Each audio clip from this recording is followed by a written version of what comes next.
Pelayanan publik adalah sebagai bentuk kegiatan pelayanan umum yang dilaksanakan oleh instansi pemerintah di pusat dan daerah dan di lingkungan BUMN atau BUMD dalam bentuk barang atau jasa, baik dalam pemenuhan kebutuhan masyarakat, itu menurut Lembaga Administrasi Negara tahun 1998. Sementara Departemen Dalam Negeri menyebutkan bahwa pelayanan publik adalah suatu proses bantuan kepada orang lain dengan cara-cara tertentu yang memerlukan kepekaan dan hubungan interpersonal untuk terciptanya kepuasan dan keberhasilan. Setiap pelayanan menghasilkan produk, baik berupa barang dan jasa, atau pengembangan pelayanan terpadu satu pintu tahun 2004. Sedangkan definisi yang saat ini menjadi rujukan utama dalam penyelenggaraan pelayanan publik sebagaimana yang termuat dalam Undang-Undang Nomor 25 Tahun 2009 tentang pelayanan publik, dijelaskan bahwa pelayanan publik adalah kegiatan atau rangkaian kegiatan dalam rangka pemenuhan kebutuhan pelayanan sesuai dengan peraturan perundang-undangan bagi setiap warga negara dan penduduk atas barang, jasa, dan atau pelayanan administratif yang disediakan oleh penyelenggara pelayanan publik. Siklus pelayanan ini sendiri menurut A. Imanto tahun 2002 adalah sebuah rangkaian peristiwa yang dilalui pelanggan sewaktu menikmati atau menerima layanan yang diberikan. Dikatakan bahwa siklus layanan dimulai pada saat konsumen mengadakan kontak pertama kali dengan Service Delivery System dan dilanjutkan dengan kontak-kontak berikutnya sampai dengan selesai jasa tersebut diberikan. Beberapa definisi lain dari pelayanan publik yang paling banyak digunakan adalah definisi menurut Christopher Lovelock yang menyatakan bahwa service adalah produk yang tidak berwujud, berlangsung sebentar, dan dirasakan atau dialami. Artinya, servis merupakan produk yang tidak ada wujud dan bentuknya sehingga tidak ada bentuk yang dapat dimiliki dan berlangsung sesaat atau tidak tahan lama, tetapi dialami dan dapat dirasakan oleh penerima layanan.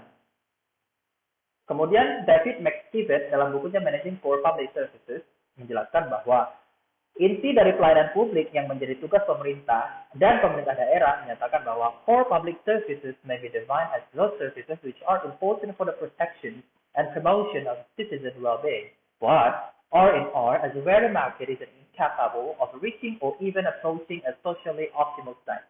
Health, education, welfare, and security provide the most obvious best-known example.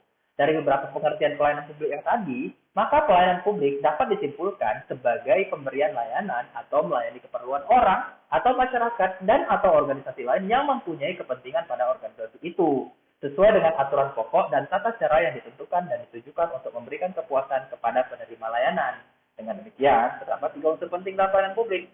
Yang pertama adalah organisasi penyelenggaraan pelayanan publik. Yang kedua adalah penerima layanan atau pelanggan, yaitu orang, masyarakat, atau organisasi yang punya kepentingan. Dan unsur yang ketiga adalah kepuasan yang diberikan atau diterima oleh penerima layanan pelanggan.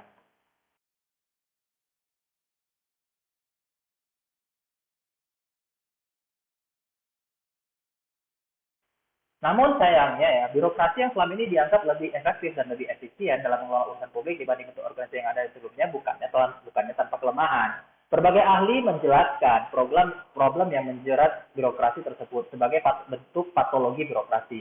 Yang biasanya bentuknya patologi birokrasi, misalnya ya, ada penggelembungan organisasi. Birokrasi yang dirancang untuk memberikan pelayanan publik secara efektif dan efisien cenderung untuk memperbesar struktur dan juga merekrut lebih banyak anggota.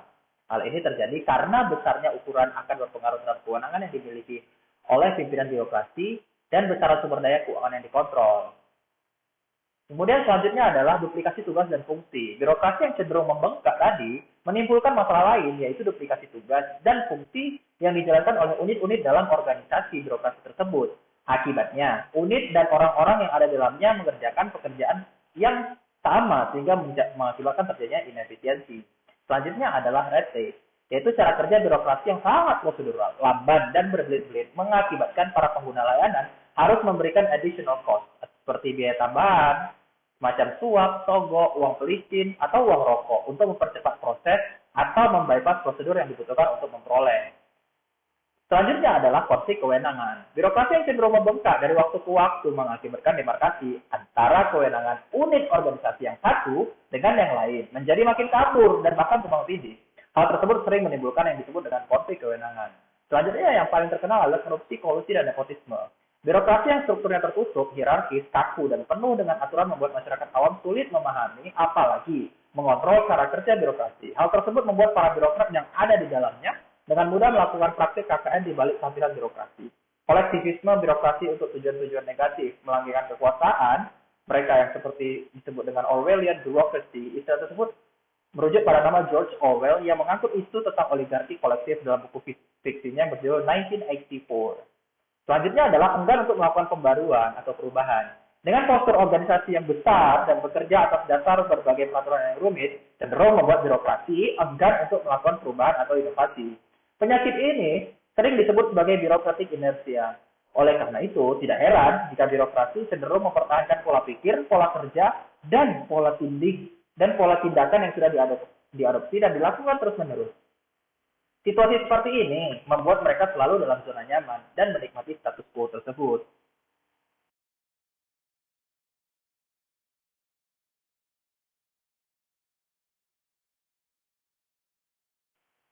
Beberapa perilaku pelayanan prima yang perlu dibudayakan dalam organisasi antara lain ada menyapa dan memberi salam, ramah, cepat dan tepat waktu, mendengar dengan sabar dan aktif, penampilan yang rapi, jangan lupa mengucapkan terima kasih, mengingat nama pelanggan, perlakukan pelanggan dengan baik. Selain ke-8 perilaku tersebut yang dapat dijadikan acuan dalam pemberian pelayanan adalah prinsip tender loving care, yaitu memperlakukan orang atau orang lain atau pelanggan sebagaimana ingin diperlakukan. Misalnya, seorang yang ingin diperlakukan dengan senyuman dan memberi pelayanan yang cepat, maka berikanlah senyum ketika memberikan pelayanan dan lakukanlah pelayanan dengan cepat. Prinsip-prinsip pelayanan prima itu antara lain adalah responsif terhadap pelanggan atau memahami pelanggan. Agar kita bisa memahami pelanggan dan lebih responsif dalam memberikan pelayanan, terlebih dahulu kita harus tahu siapa pelanggan kita dan apa yang bisa kita perlukan dari pelayanan yang kita sediakan. Pelaksanaan survei pelanggan, penyediaan kotak saran dan pengaduan untuk menjaring informasi dan keluhan merupakan salah satu strategi yang dapat dilakukan untuk memahami kebutuhan pelanggan. Kemudian, membangun visi dan misi pelayanan. Pembangunan visi dan misi pelayanan penting untuk mempermudah pelaksanaan pengukuran kinerja. Visi dan misi pelayanan dapat dibuat sendiri dengan mengacu pada visi misi organisasi. Namun, dapat pula menggunakan visi dan misi organisasi yang sudah ada. Banyak visi dan misi tersebut memperhatikan pemberian pelayanan yang berkualitas. Selanjutnya adalah menetapkan standar pelayanan dan ukuran kinerja pelayanan. Sebagai dasar pemberian pelayanan, pemberian pelatihan dan pengembangan pegawai terkait bagaimana memberikan pelayanan yang baik serta pemahaman tugas dan fungsi organisasi. Yang terakhir adalah memberikan apresiasi kepada pegawai yang telah melaksanakan tugas pelayanannya.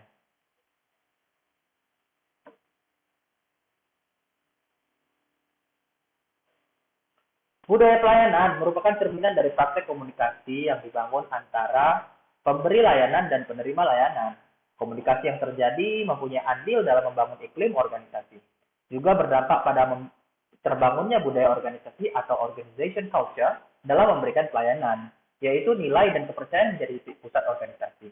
Iklim organisasi pelayanan adalah iklim organisasi yang menggambarkan suasana kerja organisasi atau sejumlah keseluruhan perasaan dan sikap orang-orang yang bekerja dalam organisasi tersebut. Sedangkan budaya pelayanan merupakan sistem nilai dan akan mempengaruhi cara pekerjaan dilakukan dan cara para orang lain berperilaku. Iklim dan budaya organisasi pelayanan tersebut pada akhirnya berpengaruh terhadap efisiensi dan produktivitas pelayanan para pegawai ASN. Karena itu, merupakan satu hal yang sangat penting untuk terus memelihara dan mengembangkan budaya pelayanan.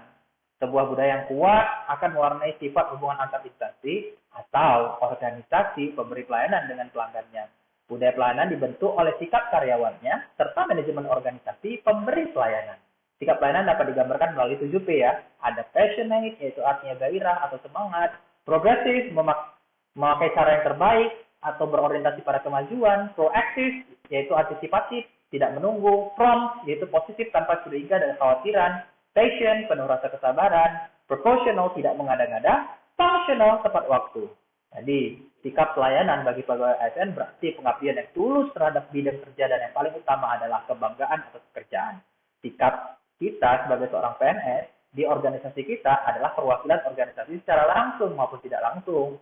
Karena itu, budaya pelayanan dalam birokrasi pemerintahan akan sangat ditentukan oleh sikap pelayanan yang ditampilkan oleh pegawai ASN.